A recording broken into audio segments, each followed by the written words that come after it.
আসসালামু আলাইকুম। আমি ডাক্তার মোহাম্মদ নাজমুল হক মাসুম, জেনারেল ও কোলোরেক্টাল সার্জন, সহযোগী অধ্যাপক হিসেবে ঢাকা মেডিকেল কলেজে কর্মরত। মলদ্বারে কোনো সমস্যা হলেই আমাদের রোগীরা মনে করে থাকেন পাইলস হয়েছে। আর পাইলস হলেই অনেকে মনে করে থাকেন অপারেশন না করলে ভালো হবে না, বা অপারেশনের পরও বারে বারে হয়, এর কোনো চিকিৎসা নেই। আজকে সবার জ্ঞাতার্থে আমার কিছু কথা বলা। মলদ্বারে বিভিন্ন রকম সমস্যা থাকে, যেমন অ্যানাল ফিশার হতে পারে, ফিস্টুলা হতে পারে, রেকটাল পলিপ হতে পারে, পাইপথে ক্যান্সার হতে পারে, পাইলোনিডাল সাইনাস হতে পারে, পাইপথে অ্যাবসেস বা ফোড়া হতে পারে। কাজী মলদ্বারের সকল সমস্যাই কিন্তু পাইলস না, এটার বিভিন্ন রকম রোগ রয়েছে এবং রোগ ভেদে এর চিকিৎসাও কিন্তু ভিন্ন ভিন্ন রকম। মলদ্বারের রোগ মানেই কিন্তু পাইলস নয়, মলদ্বারের রোগ মানেই কিন্তু অপারেশন নয়। পাইপথে যদি কারো পাইলস হয়ে থাকে তাহলে সাধারণত দেখা যায় মলত্যাগের পর রক্ত যায়, রক্ত যাওয়ার সাথে সাধারণত তেমন কোনো ব্যথা থাকে না। কেউ কেউ বলে থাকেন মলত্যাগের পর একটু বাড়তি একটু মাংস বের হয়, সেটা আবার চাপ দিলে ঢুকে যায়। এটা সাধারণত দ্বিতীয় ডিগ্রি পাইলসের ক্ষেত্রে। প্রথম ডিগ্রি হলে সাধারণত শুধুমাত্র রক্ত যাবে, রক্ত যাওয়ার সাথে ব্যথা হবে না। কারো যদি তৃতীয় ডিগ্রি পাইলস বা হেমোরয়েড হয়ে থাকে, সেই ক্ষেত্রে মলত্যাগের সময় একটু বাড়তি মাংসের মতো কিছুটা বের হবে, সেটা আবার চাপ দিয়ে ভিতরে ঢুকিয়ে দিতে হবে। কারো যদি চতুর্থ ডিগ্রি হেমোরয়েড বা পাইলস হয়ে থাকে, সেই ক্ষেত্রে মলত্যাগের পর বাড়তি একটা মাংসের মতো বের হয়, সেটা আর ভিতরে ঢুকে না, হঠাৎ করে সেটা আর পাইপথের ভিতরে যায় না, সেটাকে আমরা বলে থাকি চতুর্থ ডিগ্রি হেমোরয়েড। এছাড়াও এক্সটার্নাল হেমোরয়েড হতে পারে, থ্রম্বোসড হেমোরয়েড হতে পারে, অর্থাৎ পাইলস বিভিন্ন রকম হতে পারে আর এর চিকিৎসাও কিন্তু বিভিন্ন রকম। পাইলসের নানাবিধ চিকিৎসা রয়েছে, যেমন আমরা ইনজেকশনের মাধ্যমে চিকিৎসা করে থাকি, রাবার ব্যান্ডিং করে থাকি, স্ক্লেরোথেরাপি দিয়ে থাকি, লেজারের মাধ্যমে চিকিৎসা করে থাকি, ওপেন হেমোরয়েডেক্টমি করে থাকি, ক্লোজড হেমোরয়েডেক্টমি করে থাকি, একটা স্টেপলার গানের মাধ্যমে অপারেশন করে থাকি, যেটাকে আমরা বলে থাকি স্টেপল হেমোরয়েডোপেক্সি অথবা লঙ্গ অপারেশন। এতে তেমন কোনো কাটাছিঁড়ার প্রয়োজন হয় না।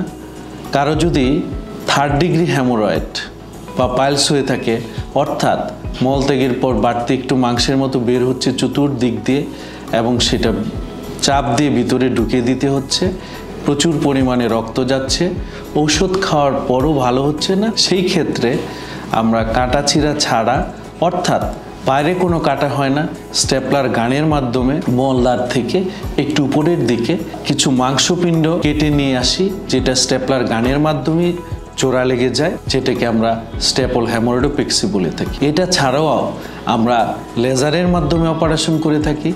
লেজারের মাধ্যমে কিন্তু কোনো পরিমাণ কাটা ছিঁড়ার প্রয়োজন হয় না, এর মাধ্যমে একটু লেজার রশ্মি দিয়ে আমরা অপারেশন করে থাকি পাইলসের ক্ষেত্রে। এটাকে বলা হয় লেজার হেমোরয়েডোপ্লাস্টি বা হেমোরয়েডোপেক্সি।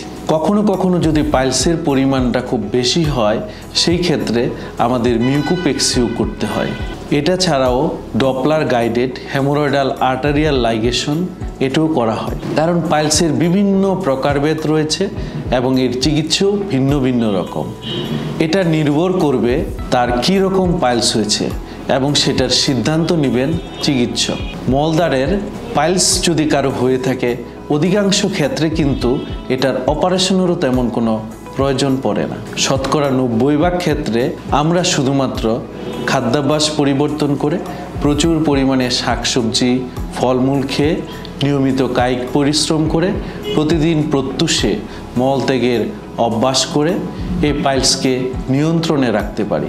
মলদ্বারের অভ্যন্তরে কিন্তু প্রত্যেকটা মানুষেরই কিন্তু হেমোরয়েডাল কুশন রয়েছে, যেটা নাকি বাইরে বের হয়ে গেলে বা বড় হয়ে গেলে আমরা পাইলস বলে থাকি।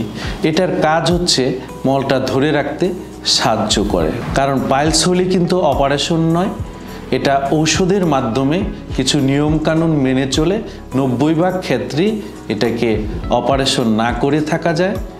কাজী অনেকে মনে করে থাকেন পাইলস হলেই আমাকে চিকিৎসকের কাছে যদি যাই বা সার্জনের কাছে যাই আমাকে অপারেশনের কথা বলবে।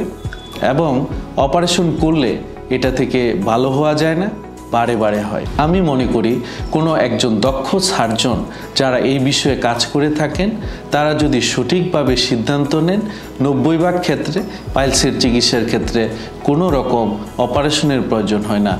শুধুমাত্র ঔষধ খেয়ে কিংবা কিছু নিয়মকানুন মেনে চলি এ থেকে ভালো থাকা সম্ভব। কারো ক্ষেত্রে যদি অপারেশনের প্রয়োজনও হয় সেই ক্ষেত্রেও কিন্তু ভয়ের কিছু নেই। আজকাল আমরা কাটাছিঁড়া ছাড়া লেজারের মাধ্যমে অপারেশন করে থাকি। লেজার রশ্মির মাধ্যমে, লেজার রশ্মিটা ছোট্ট সুইয়ের মতো যন্ত্র দিয়ে আমরা পাইলসের মধ্যে ঢুকিয়ে দেই।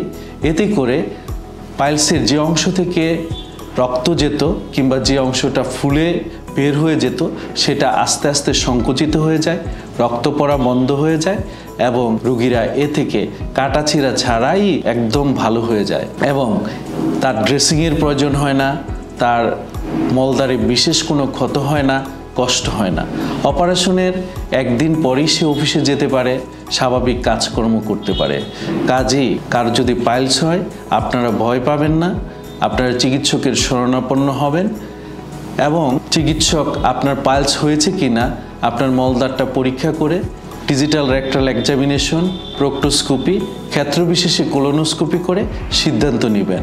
যদি পাইলস হয়ে থাকে তাহলে ইতিপূর্বেও আমি বলেছি 90% ক্ষেত্রে অপারেশনের প্রয়োজন হয় না, ওষুধ খেয়ে ভালো থাকা যায়। এবং কারো ক্ষেত্রে যদি অপারেশনের প্রয়োজনও হয় আজকাল অত্যাধুনিক পদ্ধতি রয়েছে যেটাকে আমরা বলে থাকি লেজারের মাধ্যমে অপারেশন করে থাকি।